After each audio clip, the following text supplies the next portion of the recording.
duo I'd like to be a part of, Amy and Sean. Can you hear me okay? Yes? Okay. Well, I'm the person eating humble pie for sure, because the opportunity to sit here with Charles and talk with him about this book is the opportunity of a lifetime. Charles has enormously enriched my time. Hi, Lynn. I thought you were just waving to me. Would it be good if it could come down? I think if you get right in the microphone, it's a trick. I'm so sorry. Let's see. All right. How's that? Is that better? How's that? That's better. That's better. Do you want me to start over? No. Okay. So, Charles is great, and I'm glad to be here. That's what we have done so far. Opportunity of a lifetime to sit here and talk to you about this book, Charles. And I owe you an enormous debt of personal gratitude for making my experience of Oxford what it has been. Now, I don't know if you remember this or not. Now he's worried. But when I came to Oxford for my job interview, about this time in 1997, in the winter of 1997, you and I was here on a Saturday for some reason. I don't remember why. Poor planning on my part, probably. And you were charged with taking care of me for the afternoon, and we sat up in Square Books and talked for a long time. And then you said, let's take a drive. And we went to see Larry and Marianne Brent. And I thought, I will probably never be back in this town, but I've had the most amazing experience here. So to be here 20, however many years later, with you to talk about this book is a great privilege and an honor. Thank you for the book. Thank you for for the years that you and I have taught together. Yes. We have been, the Katie and Charles team has been on the road for a little while. And one of the greatest honors of my life was Charles and I had taught Southernization 101 together for many years. And one April, I was over on the other side of campus, far away from Barnard Observatory, and I heard this student saying, Dr. Wilson, Dr. Wilson. And I thought, oh, Charles must be over here somewhere. And I continued walking. And then I heard the student again, Dr. Wilson, Dr. Wilson. And I thought, why didn't Charles answer that person? So I turned around and they were chasing me. So, to have been mistaken for even 30 seconds it was a great highlight. So if we go back all those years, Charles, to when you and I were sitting upstairs at Square Books talking, yes. I'm pretty sure that this book came up, that the idea of this book came up, because I said, tell me about your scholarship, Dr. Wilson. So can you talk to us a little bit about the journey the book has been on, from the time that it was first an inkling in your mind until today? I will. Thank you. And thank you for your generous words. I love this lady. She and I taught together, and she's the best teacher you'll ever see. But she's very generous with her time, and I appreciate you being here tonight, especially to do it with you. So the book began in the 1980s, in a sense, when I was working on the Encyclopedia of Southern Culture. We published it in 1989. I had a sabbatical. I wrote three chapters on a topic. I said, well, Southern Way of Life, I want to see what that is. And I thought I might kind of synthesize the encyclopedia, make like a historical narrative. And so the sabbatical ended, I went back to teaching, and I realized I wasn't ready to write a book called The Southern Way of Life, And it's like the old bluegrass song. It says, sometimes you got to dig a little deeper in the well, boys, to get a cold drink of water. And so I had to go dig a little deeper. I dug deeper in research, I dug deeper in thinking, and it was on my mind for years, and I did other projects. But when I retired, I decided I wanted to write a book on that topic. And so I had to reconceptualize all the years I hadn't been researching, But anyway, so it began out of the work on the Encyclopedia of Southern Culture and a long fallow period of thinking about it and doing new research. And then I've been retired 8 years now, it's hard to believe, but that's really been the intense work on it. Well, I wonder if we could ask you to read a little bit. Okay? Can you pick something and read, please? Yes, I want to read the very beginning of it because it suggests my argument in this book. After joking about his sister's psychosis, a character in Pat Conroy's novel, The Prince of Tides, tells his physician, "It's the Southern way, doctor." He explains that this is his mother's immortal phrase, "We laugh when the pain gets too much. We laugh when the pity of human life gets too pitiful." "When do you weep, according to the Southern way?" the doctor asked. The reply is, "After we laugh, doctor, always after we laugh." Well, that phrase, the Southern way, has a long genealogy, and that's what the book is about. It's a genealogy of the term Southern way of life and all the different configurations it has taken. South Carolina native Pat Conroy is one of many modern Southerners who have thought and written about the region's ways, who know that somehow joking and crying are somehow both involved. After a career spent reflecting on and writing about the South and its regional consciousness, which is what this is about. It's about people who think of the South, who think about it, who write about it, who sing about it. And I've come to believe that that idea of the Southern consciousness has evolved around three concepts: Southern civilization, Southern way of life, and Southern living. Each grew out of changing contexts with both people in the American South and outsiders contributing to the concepts. There's a lot about, mostly it's about what Southerners have thought about the South, but there's a lot about what people outside the region have thought, because they have written a lot about the South. From the colonial period to World War I, observers of the South spoke of Southern civilization in discussions that touched on complex meanings of civilization itself. Civilization is a term that grew out of the Enlightenment and accompanying word idea of progress. And when white Southerners, white people from Europe came to the South in the colonial period, they came as, they thought, bearers of civilization. Now they got here and they developed a regional, the idea of civilization is a universal. There's a universal civilization that you can aspire to. But white Southerners developed this idea of a distinctive regional civilization before the Civil War. And, but they were faced, as in this concept of civilization, there's always the opposites. There's, in the way this discourse of civilization works, you've got people who aren't civilized. You've got barbarians and savages. And the story of how white Southerners came to think of themselves as Southerners is of contact with indigenous people, savages, and with African slaves, barbarians. And so that is a formative part of the Southern story of Southern civilization. From the so that civilization term was used up until about 1920. After World War I, things changed. From the 1920s to the mid-1960s, commentators on the South shifted to produce and wrestle with various meanings of a Southern way of life. That was the new term. That term could mean a segregated and hyper-racialized way of life, but it could also mean an agrarian way of life. The first writers to use that term, Southern way of life, in any large degree, were the Vanderbilt agrarians, who were writers from at Vanderbilt University, who published "I'll Take My Stand" in 1930. And they used that term 33 times. I counted them. And nobody had virtually ever used the term before. And to them, the Southern way of life was traditionalism. It was agrarian society that they felt was threatened now by industrialization. And it was a whites-only society. The African Americans, who were the formative part of Southern culture, were absent from "I'll Take My Stand." So it could mean that traditionalism and agrarianism. But the term Southern way of life has had many meanings. It can mean a well-mannered way of life. It can mean an interracial way of life. It can mean a spiritual way of life. It can mean a leisurely way of life, a business way of life, or a worker's way of life. People in all of those groups have used the term civilization or way of life to talk about their experiences in the South. White Southerners use their power and prestige and privilege to define these understandings.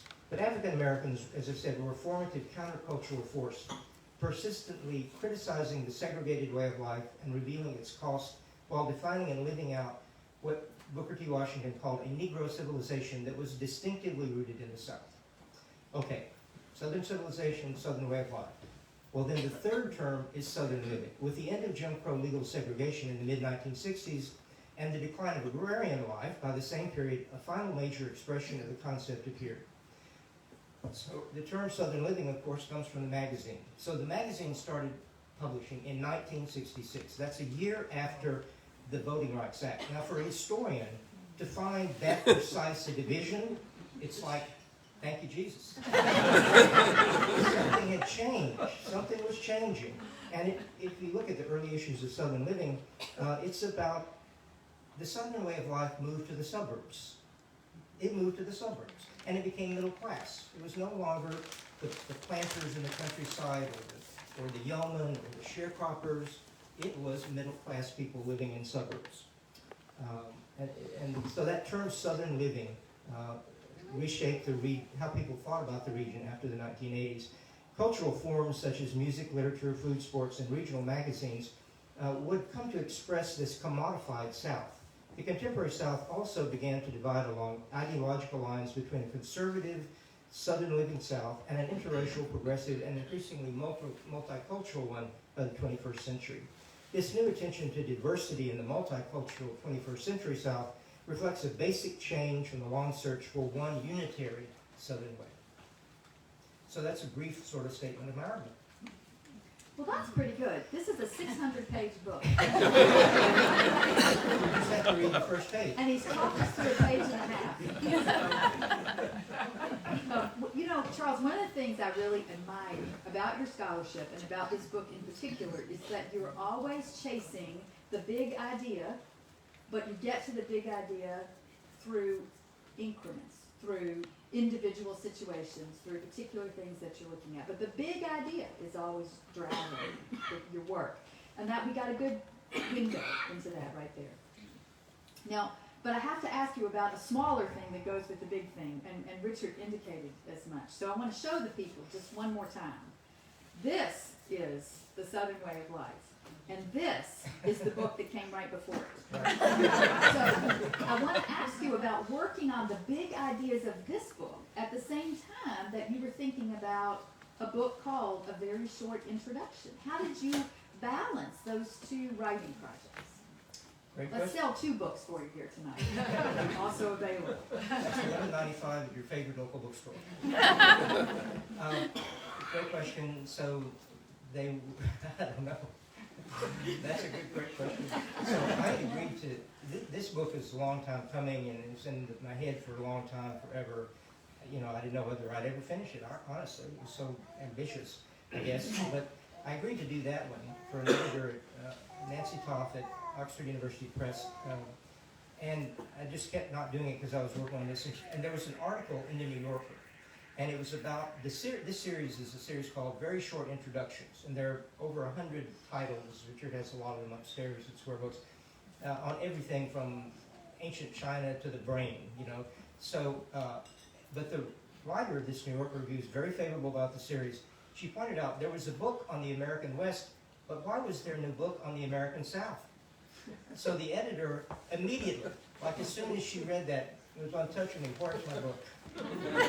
So that gave me the incentive because I really wanted to do that. And so this book is different than this book, even though they're both historical narratives about the South.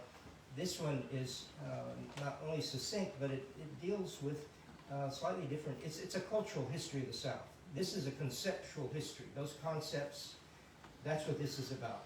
And how I tease out the meaning in all sorts of people who write about the South, how I tease out meanings about those concepts. But this is about food, and it's about music, and it's about literature, it's about other things, religion, politics, whatever. It's more stories. And the editor was a brilliant editor, Nancy Toff, and she encouraged me, and I had written something in there about early Native Americans had creation stories, creation myths, and she said, well, tell us one, you know? And so I started researching, and I found this great story I used, that the early Native American, according to origin myth, in South Louisiana, it was a crawfish that dug down to the bottom of the sea and brought dirt up that made Louisiana. So that kind of writing made that short book, you know. So for all of your long interdisciplinary work at the Center for the Study of Southern Culture, you do say in this book, I'm really writing as a historian here, though. And and this is a conceptual history. So you already alluded to that. Let me just ask for a little more. Tell us what a conceptual history is. What is a conceptual history versus regular history? Well, conceptual history is a distinctive field that has its own theories and all of this. But basically, it's looking at ideas and linguistic practices and behaviors and material expressions over a very long period of time, and how they evolve and change. There are some classic works. Eric Foner, one of the best American historians, did a book called Freedom, The History of an Idea.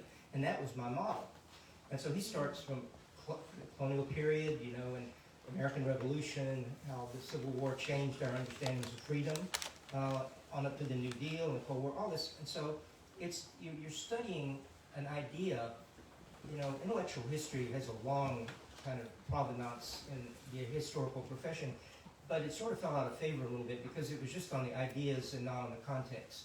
So I provide the context. It's the ideas, the concepts, but what I'm doing is looking at the material expressions, the attitudes, the behavioral manifestations. Performance, for example, is an important part. And this is an important part of Southern studies. We look at performance. In a sense, people, Dizzy Dean, one of my favorite examples. You don't think of him as an intellectual because he wasn't.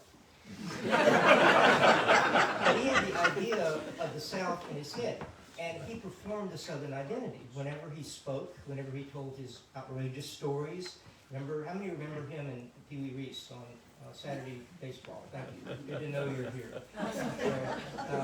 But people perform the Southern identity, and so that's what conceptual history is. As I practice it, it's the ideas, but it's the context and how all of that has evolved over time. And so the book turned out very differently than I thought. When I started this, I thought that term Southern way of life, when I was a kid, like many of you my age, it meant racial segregation.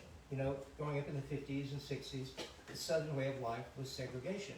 It became a rallying cry for the White Citizens Council in Mississippi and all across the South of defending segregation when the Civil Rights Movement started. That's what I thought I was going to be studying. Well, I did research on that, but then I got to thinking, well, that's such a resonant term. Why didn't it appear earlier? And I got to investigating, and it somewhere dawned on me in the archives, these people are using the term Southern civilization to mean the same thing, except under different contexts. And so that, I can't even remember what you asked me. There we go. Well, so it's a conceptual history. Yes. We're understanding what a conceptual history is, but it sounds like, even though you're saying in this book, I'm working as a historian, your interdisciplinarity and your work at the center, that's here too. So how does that fit in?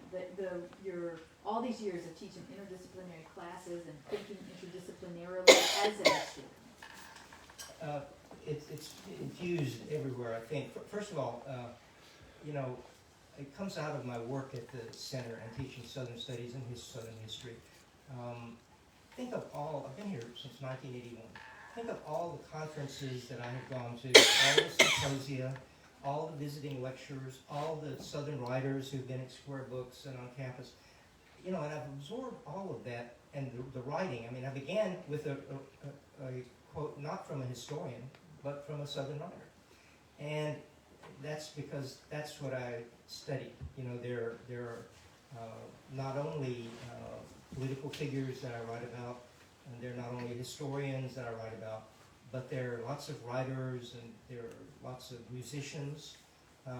So my research materials are interdisciplinary, and also my approach to the South as a region. I used to teach a course called regionalism that Jimmy Thomas took, among others. And I love to teach that course because I taught about the West and New England and Midwest and the South. And so what I learned from that is one of the, to me, important fields of Southern studies now is critical realism. There's a wonderful book of that title. And the critical realism says that how you think about a region is it's not a solid thing. There's no thing that is actually the South that I can touch and put my hand on. But it's always, there are ideas about it. It's mental but it's expressed in behavior and material expressions. But it's contingent. It's always contingent. And it's contested. And this book is all about how people thought about the South, contested the South, how meanings of the South changed because of new forces that entered the region, modernization, most classic,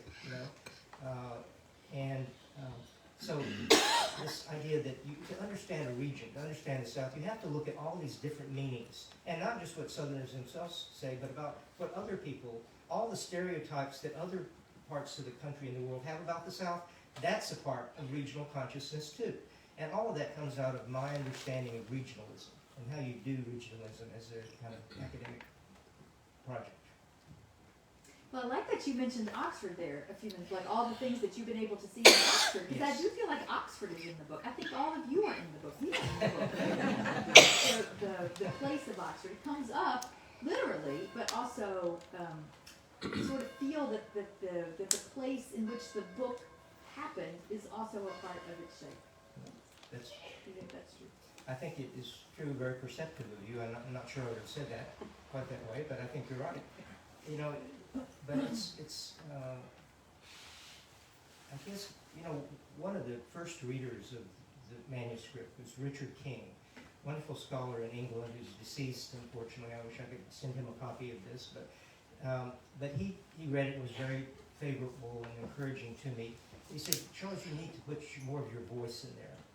And I realized, I had it's like a draft, and I had facts down, but my voice wasn't really in there. And so that's what in revising it, I tried to put in my voice and to evaluate things and assess things and say what I think.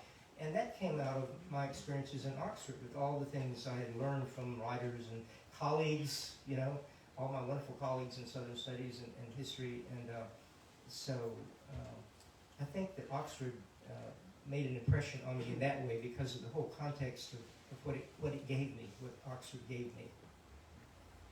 Well, let's talk about how to tackle this book as a reader. So we've got the three different parts. Right. So the book's divided into three sections: Southern civilization, Southern way of life, and Southern living. There are some years attached to each of those divisions, and then chapters that appear underneath each of those three headings. But then within the chapters, there are lots of subheadings. Right. So could a person choose a thing from the table of contents and go straight there? How do you picture the reader interacting with your book? Well, the idea of the subheadings, which I call them, came from, I think, Ted Ownby.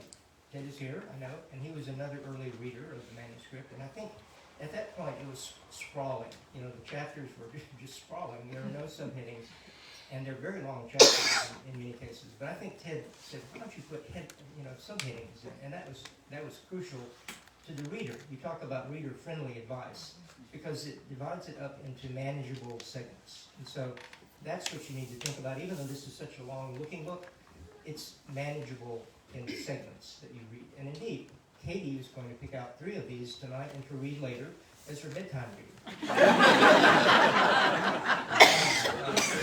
No, I think you could do that, and you can see what you're interested in from those subheadings. When the copy edited, I didn't have those subheadings in the front matter, but the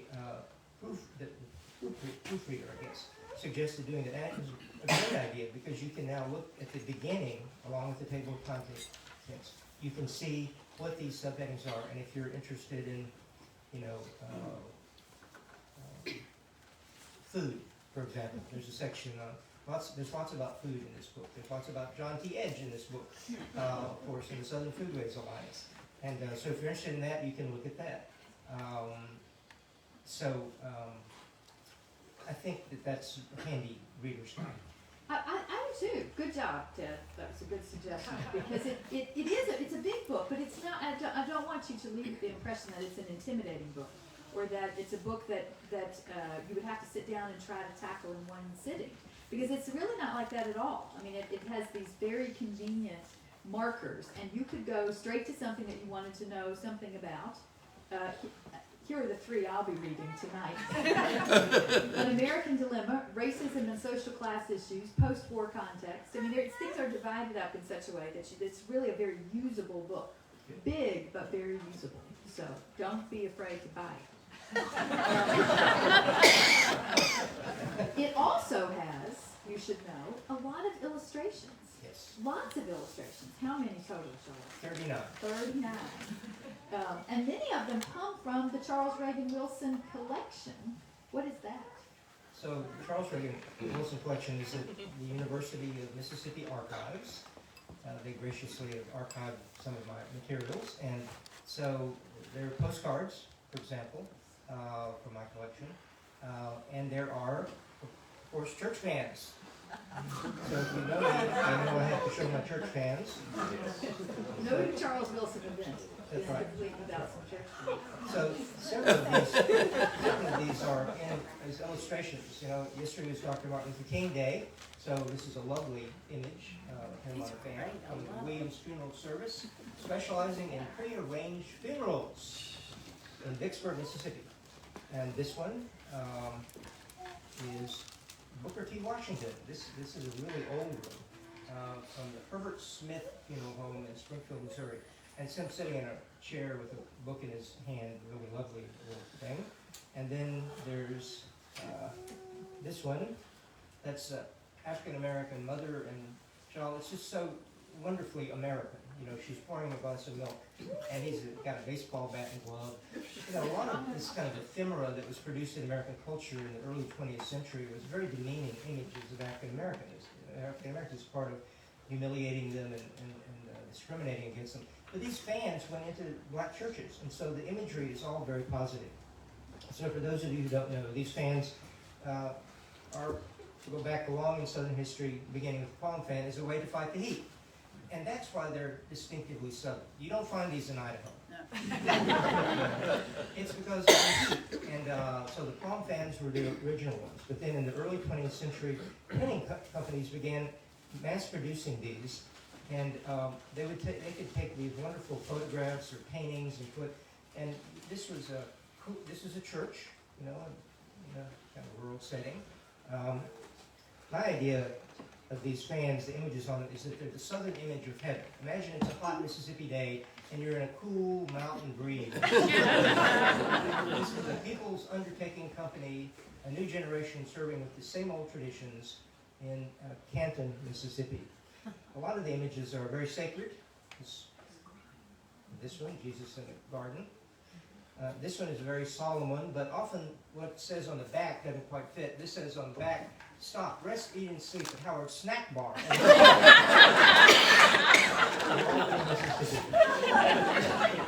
So these images, little girls are popular in here. This is very much a biracial tradition in the South because the heat was our common enemy. And so you have those fans. Here's Dr. King again. The fans went out of the Christian tradition even. This Marcy Ferris brought me this from the dedication of the Memphis Jewish home, dedication ceremony, which was in June of 1992. So naturally outside ceremony, you needed a fan. So we put, and this, I use this image in other books, and on the back it says howdy. Mahalia Jackson. There is Scarlet on a Stick. Airport. I got this at a Little League baseball tournament, Watermelon Festival. Watermelon. I'm a tomato fan. And finally, I can't talk about the South without Elvis on his, and this says Elvis fan. So thank you, Katie, for asking about the illustration.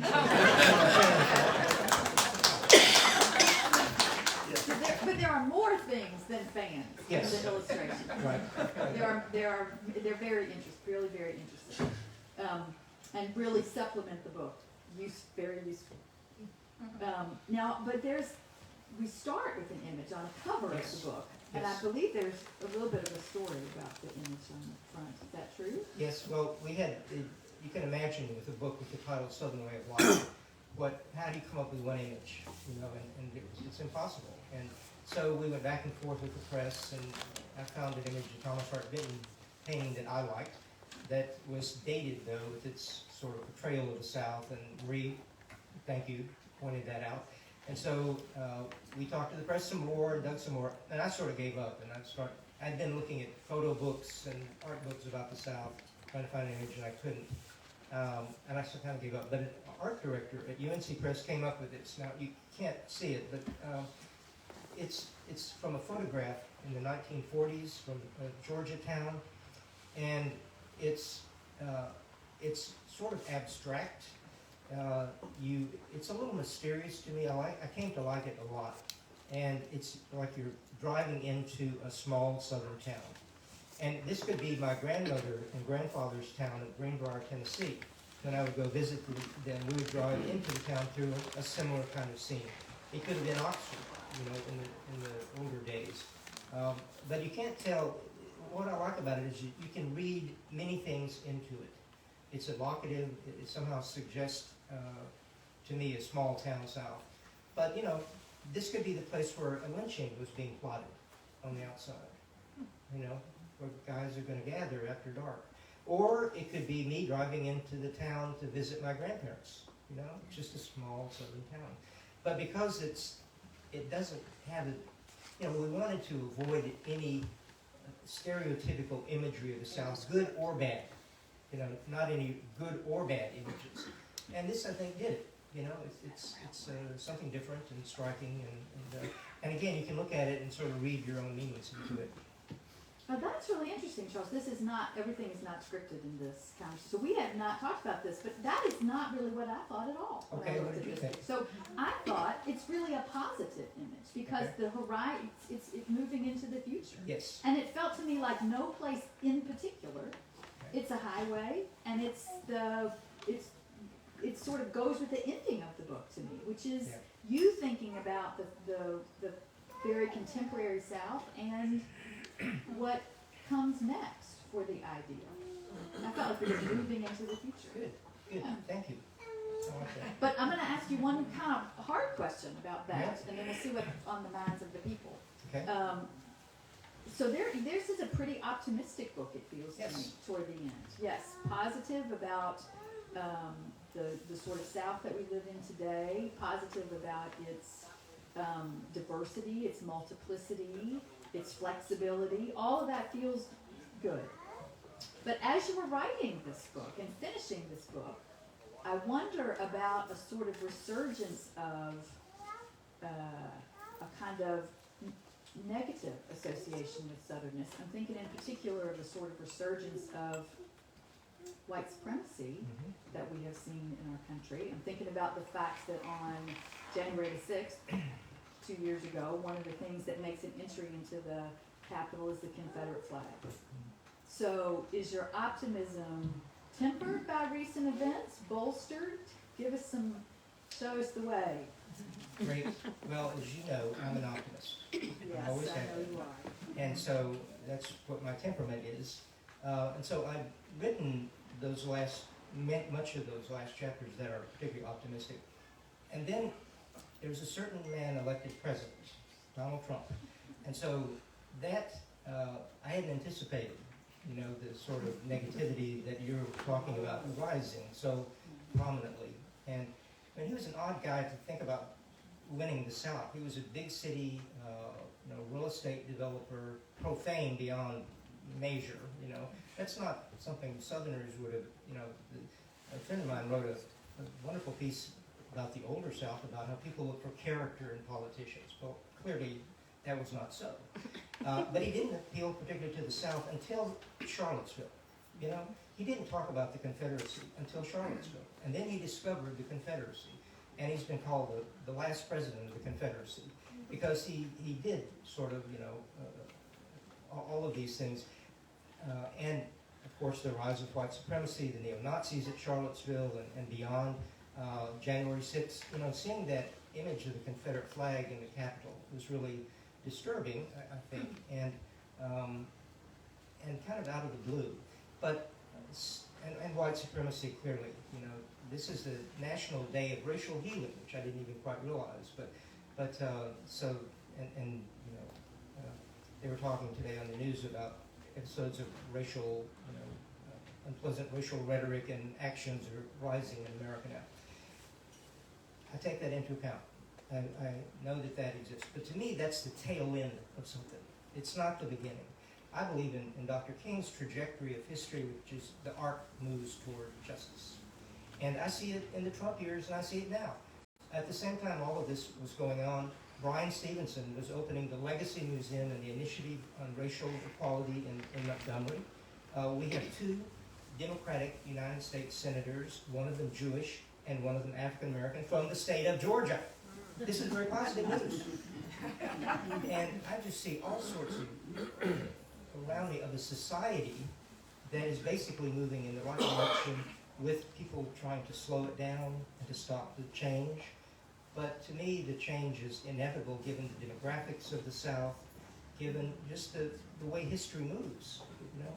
And see, I can think that writing a book with this long trajectory, I don't look at what happened the last 2 or 3 years. I'm thinking about a very long trajectory. You know, people talk about nothing has changed in the South, you know, that drives me nuts. I was at the dinner at the National Civil Rights Museum in Memphis, and it was in the Peabody Hotel, and Benjamin Hooks was one of the great civil rights leaders in Memphis, and he was an older fellow, and he was standing there in the Peabody in the big ballroom, and he says, well, my young friends tell me that nothing has changed. Well, I want to tell you, a lot has changed. I wouldn't be standing here if it hadn't. And so it's balancing that, you know, the change and the opposition to that. But again, to me, that's the end of something, and the future is much brighter. Good. Oh, maybe you have some time for questions? Up to you. If maybe you have some questions you would like to put to the author. Barbara. I've learned a lot reading this book. I haven't yet read the whole thing, but I want to say that when I opened the book and encountered the first photograph, I knew this was going to be a courageous journey. That's quite a photograph to open with. And then I learned the only magazine I subscribe to is Southern Literature. And I learned what I was in, and I always had an ambiguous feeling about it, and your book explains to me why I had this ambiguous feeling about Southern living. I appreciated that. And then you took me right out. Toward the end of the book, you explained Southern rap. Now, my son has been trying to explain rap to me for a very long time. And you talk about outcasts. And I want to know, you know what I really want to know is how your mind worked to do that. Or rap time for No, great question. And that you know, probably 10 years ago I would not have been able to do that. But you know, there's a lot of literature, scholarship on this. My colleague Darren Grimm wrote a wonderful article about hip hop, and then I found this great book, Stankonia is the name of it. And Casey Lehman, our wonderful former writer here, he has written about the influence of Outkast on him. And you know, if the issue for me was regional consciousness, you know, I started thinking about, well, they're really dealing with the South. You know, it's not the older South, it's not a white South, it's a particular young South too. It's not an older South, black South. And so I started investigating, and the book that more than anything helped me this is from our former colleague and dear friend Sandria Robinson, wrote a book called This Ain't Chicago. And she talks about contemporary African American culture in the South. She argues for a Southern turn in African American culture, so that what is driving African American culture's vitality now is Southern black writers. And I talk at length about Jesmyn Ward and Casey also. And so the rap guys, and I try to put them in the context of, you know, the rap guys are drawing from older forms of Southern music like blues. You know, they're influenced by the blues, but they're not the blues. And Jesmyn Ward, Jesmyn is so fascinating. She's won 2 National Book Awards. She's created this Yaknapatawpha County sort of community in South Mississippi where she is from. and she can write devastatingly about her opposition to what's happening in politics in Mississippi, but at the same time she produces these glowing, beautiful passages about the landscape in South Mississippi, and about her family, and how it's her extended family, and how her extended family drives her nuts sometimes down in South Mississippi, but they are her family. And the South is the same way. The South can drive her nuts, but it's her South. And that's a good example of what this book is about, is people who think this is my South. You know, and I mean, it's entitled to have an opinion on that as well. And so the rap singers, you know, I think are a really interesting example of what's happening now, you know. So. Okay. What about, did you get into this, I don't know the best word, but the psychology of the Southern male? And I think of... That's a dangerous area to get into. I know! I'm trying to figure myself out for all these years. I'm almost 75. But, and I particularly think of the influence of the Civil War, losing the Civil War, where we didn't protect our women, we did not protect our land, and then, you know, Reconstruction was devastating to the male ego, I guess. I don't know. Is that part of what you've done here? Well, not really. I mean, it's sort of in there. You know, I talk a lot about defeat, for example. I do talk about that. And I don't quite conceptualize it in terms of the male psyche, but it's there. You know, you can, if somebody wanted to look at it in those terms, you could do that. But the whole idea of loss, and, you know, I think that is amazingly tenacious. One of the things I write about, I write about sports in here. And the first time Southern football made a national impact was in 1927, when the University of Alabama was invited to play in the Rose Bowl, and they beat Stanford. And this was like, Southern football was nothing. You know, football was Ivy League where it started, or it was Midwestern, you know, and the West Coast teams had started to be powerful, but nobody took Southern football seriously. So now, this was a huge thing. And so the Southern governors started making speeches that, you know, they all started praising the University of Alabama football because they represented the South. And this is when we won. They said, we have won. We are winning. And Bear Bryant had that same, the sports writers who wrote a book about the death of Bear, an article about the death of Bear Bryant, and about the sports writers and the kind of imagery they talked about. And that was what they talked about, is Bear Bryant was so important to the South, and Alabama in particular, because he was a winner. And I think Southern coaches today, it's still very important to the male psyche in the South, this idea of winning, you know? And I think it may be a holdover if you want to trace it that far back, but I think the idea of winning is very, very important. I'm going to change my bedtime reading now. Fragile male ego.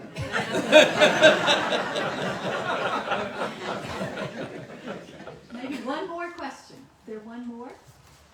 Dr. Abbott. And You're mentioning Bear Bryant made me think that you haven't talked about the prologue or the epilogue of the Southern way of life. Because when Charles came, he gave a talk about Bear Bryant, and when he finished the talk, this was lunchtime at the center, we learned that Bear Bryant had died, and so we called Charles Dr. Death. And when he was then writing a book on the Southern way of death. yes. And I kept asking him, how's your book coming? Well, it'll come on when he was working on the encyclopedia. And then he finally said, he got so tired of my questions, he said, and the Southern way of life comes first. I'm going to do that book, and then I'll do the Southern way of death. Are you getting ready to work on that one? Are you going to take out all those old notes that you had back in the early 80s? Man, don't give away my secrets. I have a file cabinet, as Marino's, downstairs filled with research on the Southern way of death, and I've written articles. I gave a talk about Faulkner, and Southern Way of Death at the Faulkner Conference and other things. So yes, that's my next project. I'm trying to gear into this, and so I will have done Southern Way of Life and Southern Way of Death, and then I'll finish and go into the home. Nothing else to say. I've got a segue. Yes. Okay, so Southern Way of Death. Yes. So the current Southern Way of Living region, is it expanding or is it retracting? Where is it going in terms of? It's what now? It's what the. Is it expanding? The The Southern Way of Life, is it expanding its region, regional influence, or is it retracting and is there in parameter of the Southern Way? Interesting. Well, I think I had two responses to that. One is I think that there are fewer and fewer people who think about the South, the way they have traditionally, and they're different. But they're different people, and I think it's not, the South's not vanishing to me as a concept. It's changing. But the other part of your question is the influence of the South has grown outside of the region. John Edgerton wrote a book in the 1970s called The Americanization of Dixie. But the subtitle was The Southernization of America, and that's what has happened. If you look at politics, religion, NASCAR racing, sports car racing, all these cultural forms that had been associated with South country music. Until 30 years ago, there was not a country music station in New York City, and now there are several. And so I think you see that influence of Southern ways going outside the region is part of this blurring of regional boundaries that's also going on at the same time. Okay, well, This just appeared, I was asked to make this presentation. Charles, I have no idea what it is, but I'm sure you're going to be able to figure it out. Maybe you can explain.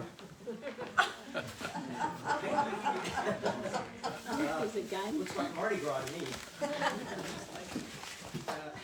It's got okra seeds, maker's mark, stock car, cow, a gun, a chicken, cotton bowl, Confederate soldier. It just touches all the bases. This should have been the cover. All right.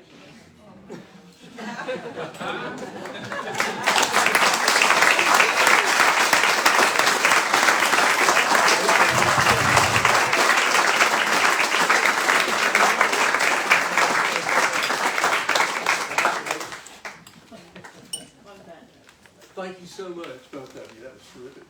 And Charles will sign his book, I believe, for a little bit, right here.